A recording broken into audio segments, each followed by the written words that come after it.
Erev Shabbat Shalom. It's Erev Shabbat Shuvah, Parshat VaYelech, a short parsha with just endless possibilities. But I guess I say that about every single parsha, so that works.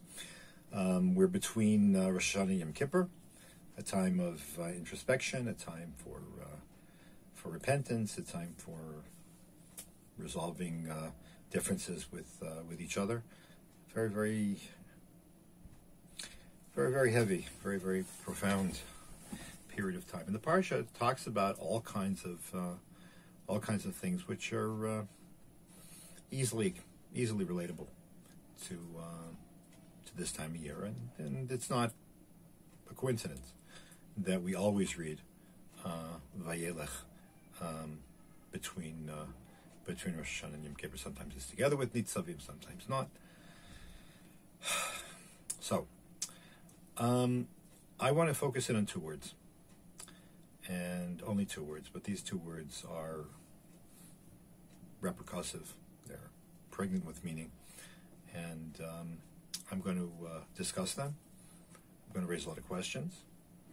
I don't have a lot of answers, but that's part of the exercise. That's part of the undertaking of Talmud Torah, where you raise questions and you grapple with them, and you have temporary answers or tentative answers, and you keep working on them, and you grow as you go.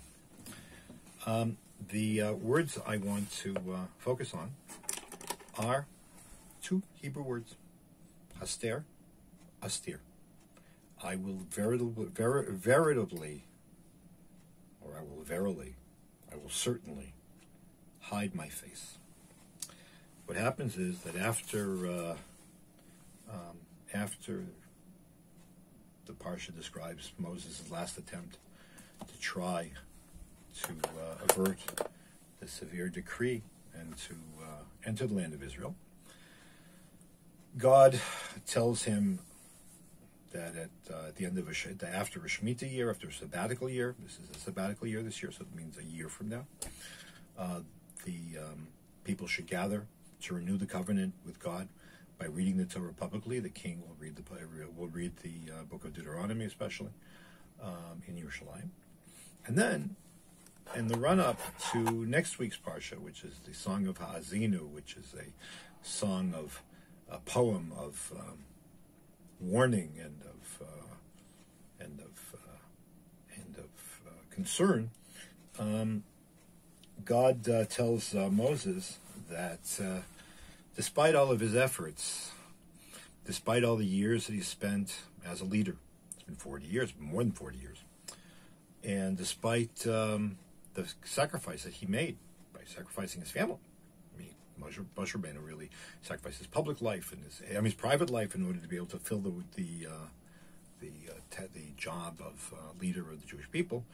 Nevertheless, there will be times the Jews are going to worship idols, that they're going to abandon God totally, and at that point, and they will be punished.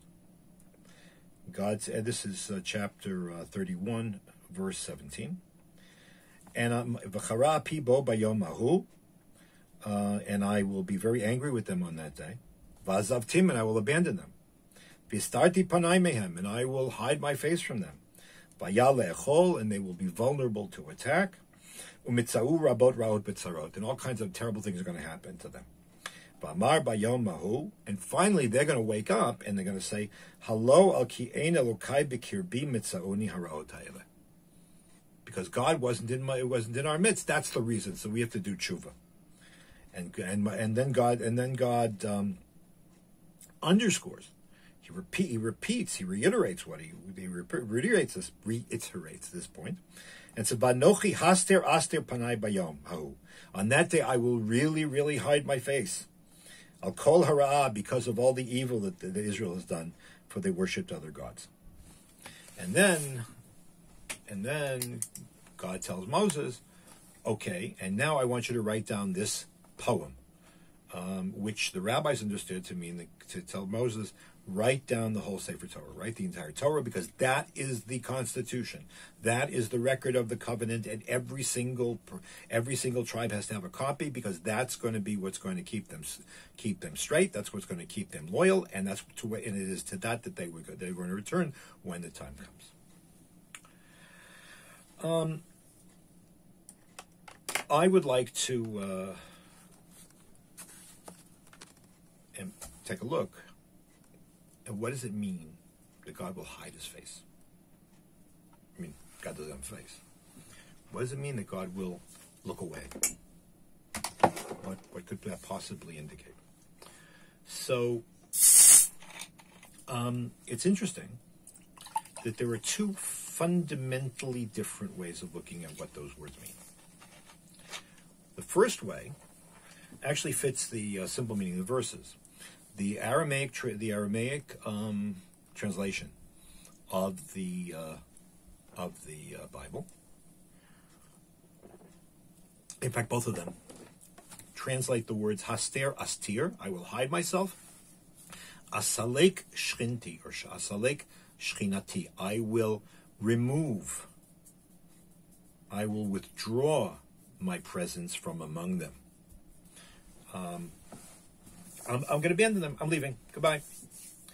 Now, and that's in fact that's obviously the simple meaning of the words, because when the people wake up and they say, "Oh, why are all these horrible things happening to us?" It's because God is not in my midst. So obviously, because He left. That's obviously what how they the simple meaning of the verse, and that's what the Aramaic translation is how he understands it. What does that mean? God's everywhere. Melo chol haaretz kvodo. What do you mean God's presence isn't here? We have this belief.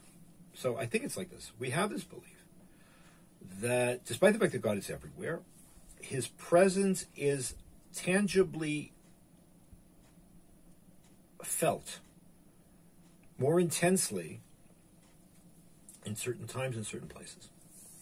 So, for example, back in Parshat Truma, when God tells Moses that he has to collect money to build the tabernacle, and this is be good enough to go for the temple later, it says V'asuli mikdash, they should make me a sanctuary, v'shachanti betocham, and I will dwell in their midst.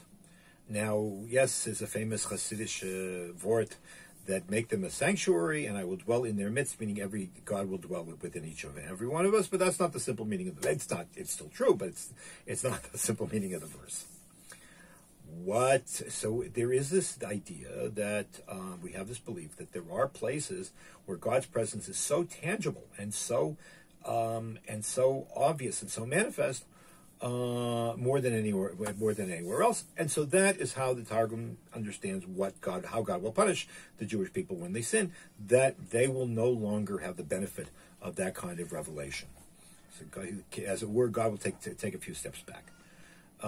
Interestingly, in the context of the Targum, which was written around the time of or in the wake of the destruction of the temple. This interpretation resolves a theological problem. How is it possible for the temple to be destroyed? It's God's house, and we know that the destruction of the temple was something that Jews couldn't even imagine. They couldn't fathom it. It was something that was just beyond. I mean, you can't imagine. One can't imagine one's own death.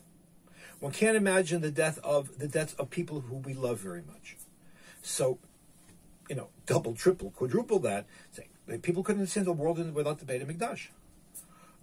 This is an issue this is a belief that is not unique to the Second Temple. We know that especially in the books of Jeremiah and the book of Ezekiel, you find the prophets inveighing against this very, very belief, saying just because there's a temple doesn't mean it's here forever. Having a temple doesn't justify worshiping idols and being immoral and not keeping the mitzvot. You're going to blow it, and the physical existence of the temple isn't going to save you. Why not?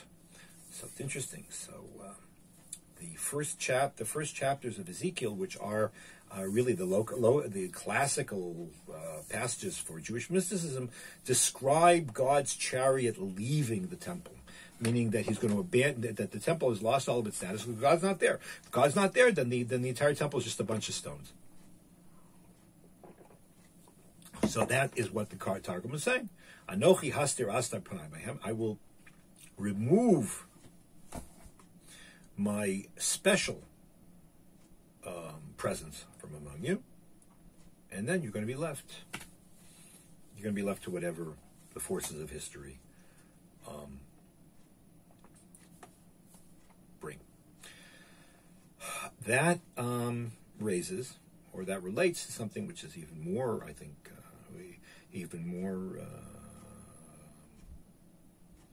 has even more ramifications. One of the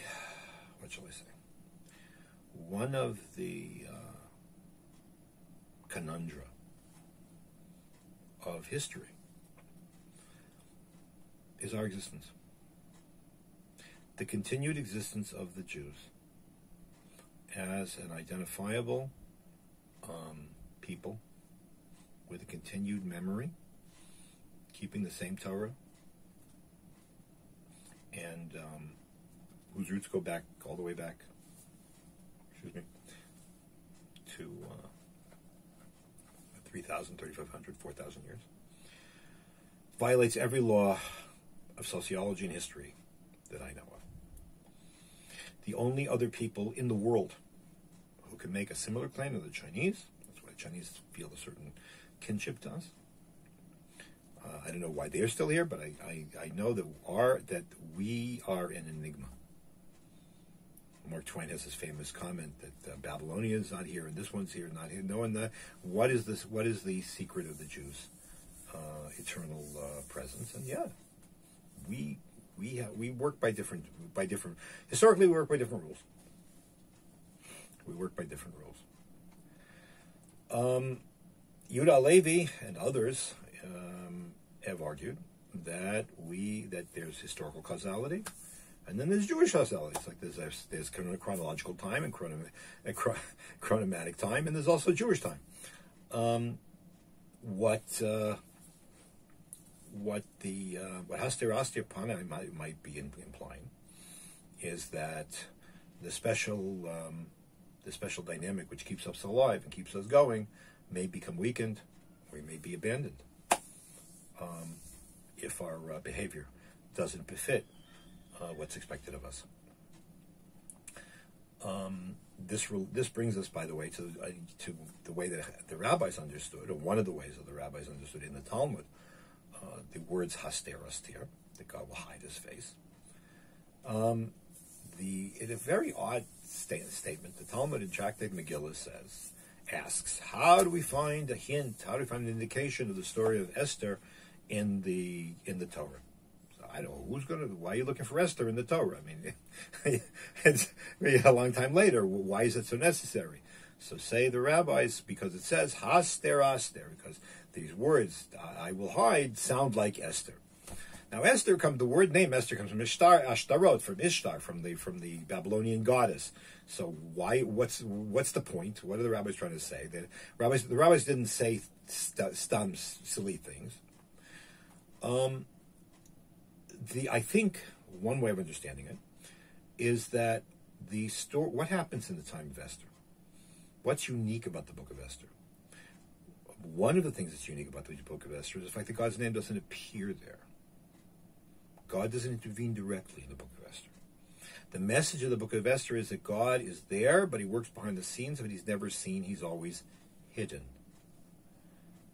I mean, the most you get in the only indirect reference you have to God in the book of Esther is when Mordechai says to Esther, if you don't get your act together and act on behalf of the people, that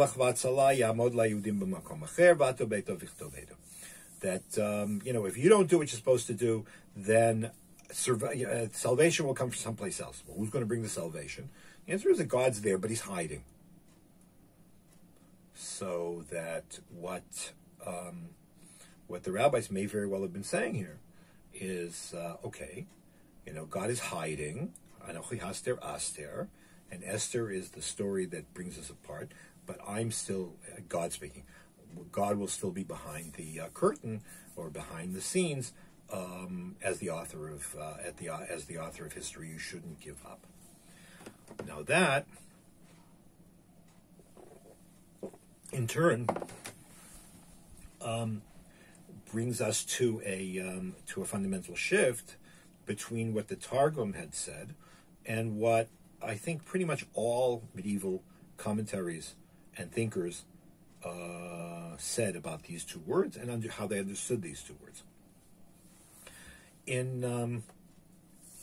As opposed to the Targum, who says that God will withdraw his presence from us, the medieval commentaries, all of whom were in the exile, right?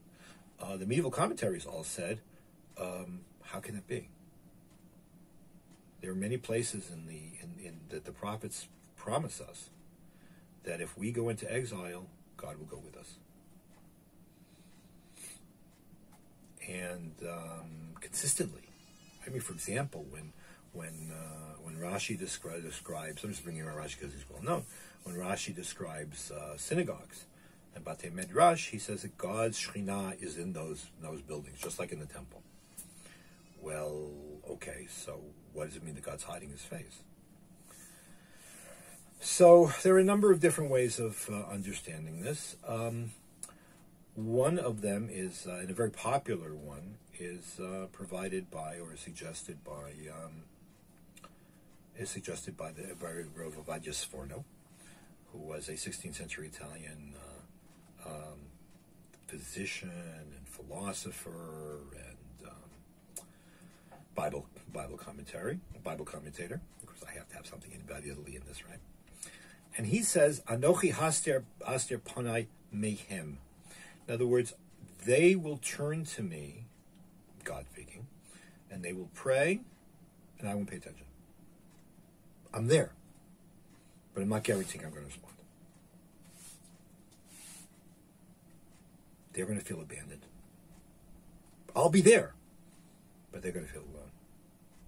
I'll be there, but they're going to sense distance, and they're going to miss me. And I'm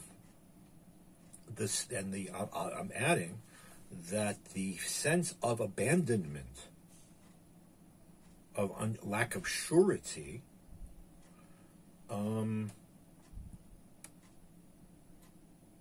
is, if you go back to the original Parsha, one of the inducements to do tshuva, to repent. But through the long night of exile, God was there, but God was hidden. You don't know if he's going to respond. He obviously hears, but there ain't no guarantees. And that means also that we have to work on faith, and that's the reason why the Torah is given the commandment to write a Sefer Torah. It comes immediately afterwards, because that's what we have to hold on to. We have the record of God's revelation and the Word of God in our hands, because otherwise we're feeling cut off. And that's where faith comes in, and that's where study comes in, and prayer comes in, because even though God hides his face, nevertheless, sometimes it's an answer. Sometimes the answer is no. It's complicated. Of course, this brings up, I'm sure somebody's thinking, if we thought from the very beginning, okay, what about the Shoah? What about the Shoah? That was the ultimate hiding his face. Why? First of all, before we started saying all kinds of things about God in the Shoah, I think we should think of man in the Shoah. If anything died in Auschwitz, it was man. It was this very elaborate, exalted view of man that starts Actually, in the Renaissance, it starts with Pico della Mirandola, and continues with Alexander Pope, and on and on and on about man can do anything, and man this, man that, man the other thing, and man became his own avodah zarah, man became his own object of worship. That died in Auschwitz. I never understood why the Shoah doesn't lead to humility. But I was hoping Corona and COVID would, that's the same thing, would lead to people to be humble, because they realize how a little virus can bring us so low. But I guess we have a lot to learn yet. In any event, I do not have the capacity or the interest or the audacity to suggest an answer to the question of where was God in the Shoah, and what does Hastir Panim mean, and so on. I will share with you, however, 3 or 4 contemporary responses to the Shoah by survivors that were offered in the terms of Hastir Aster. So one, I don't know if he was really a survivor, Rav Soloveitchik Zatzal, in Kol Dodi Dofek, which I had the privilege of translating and editing. Not the original, just the translation that was after he had passed away, but it was done. It was an authorized translation. Rav Soloveitchik said that this getting through the Hastir Aster is just too much. There are some questions that you live with. Questions are credible. Questions are legitimate. You're allowed to ask questions. You have to learn. You have to be big enough to learn to live with them and to struggle with them, and not to give half-baked answers to them. And he said, we have to try to learn from the questions and from the situation which raises the questions. What can we do what do we learn about how to be better people, how to work in the world? Rav Soloveitchik left Europe in 1932, so he actually was not an eyewitness. He was an eyewitness to the rise of Nazism, but he was not there for the Shoah. There were three responses to the Shoah that directly relate to the question of Hastir Panim, which were offered. There are others, but these are the 3 that I wanted to mention that were offered at the time, or have been since offered. So one of them is by was suggested to me, and he told this to me myself. I heard it myself from him. Was from a very dear friend and colleague, Rabbi Professor David Weissel-Livni. Later, I found out he wrote it in his autobiography. That, in his opinion, he said he went through hell. Although I never heard him talk about the details.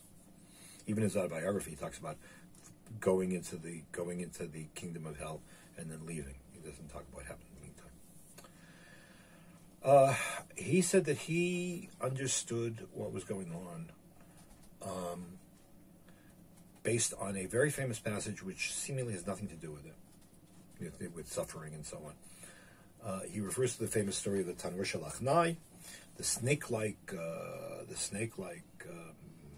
oven, where Rabbi Yoshua and Rabbi Eliezer are fighting it out whether under certain circumstances this oven is ritually pure or impure, and Rabbi Eliezer gets on his feet after doing all kinds of fancy footwork to prove his point, and a heavenly voice comes out and says, "Why are you bothering Rabbi Eliezer? Don't you know that the law is always in accordance with his opinion?" And Rabbi Yeshua gets up and says, "Lo b'shamayim," a pasuk from last week's verse, a verse from last week's parsha. It's not in heaven anymore. In other words, you gave us the Torah, we now work according to it, and you don't and yet there's no more revelation, and that's it. You said so yourself. Usually that passage is interpreted to mean that prophecy can have no truck in halachic discourse. That's how Maimonides understood it. Rabbi Weissel-Livni told me no. He understood it as to be far more consequential. He said what happened, what he feels happened, was that God had said, I want to be involved in the way you run your lives. I want to be there for you. I want to be involved. I want to tell you what I think. I want to tell you what's right and what's wrong. And Rabbi Yeshua said, you know what? We'll do without you.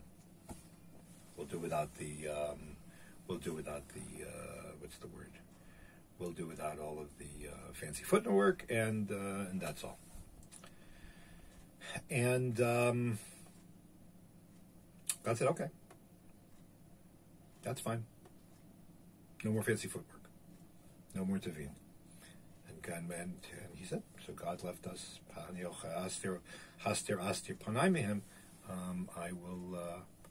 will do what I will do. I'll stay out. And that was, since God pulled out, that was it. I once mentioned this to a friend of mine who's a philosopher, and he said, oh, that's silly, that's half-baked. I said, you know what? This is a very profoundly learned and pious individual, a scholar of international reputation, and a survivor of Auschwitz. If that's meaningful to him, then it's meaningful. It's not for us to judge. That's one understanding. Another understanding was the former Munkatcher Rebbe, Reb Baruch Rabinovich, who said God was in Auschwitz. He was there. I know how. I know it works. But it was there. Now, I don't know what that means either. But one possible way of understanding it, I read, was offered by Rav Yehuda Amital, who was one of the two founding Rosh Yeshiva of Yeshivat Har Etzion. Rav Amital said that when he saw the hand of divine providence in the Shoah, in the camps. How does that work? So he said that he saw that, that he was watching, it was totally absurd, that the situation was absurd. That trains that the German army desperately needed to move troops to fight the Allies were being diverted and hurting the war effort in order to kill more Jews. That was nuts. That's absurd. That's crazy. And when historical events become absurd, it's a sign of divine intervention in history. Something Rav Soloveitchik also said on other occasions. So Rav Mavitel said, I don't know what it means. I can't understand it. But I have no doubt that this is divine providence manifest in the world.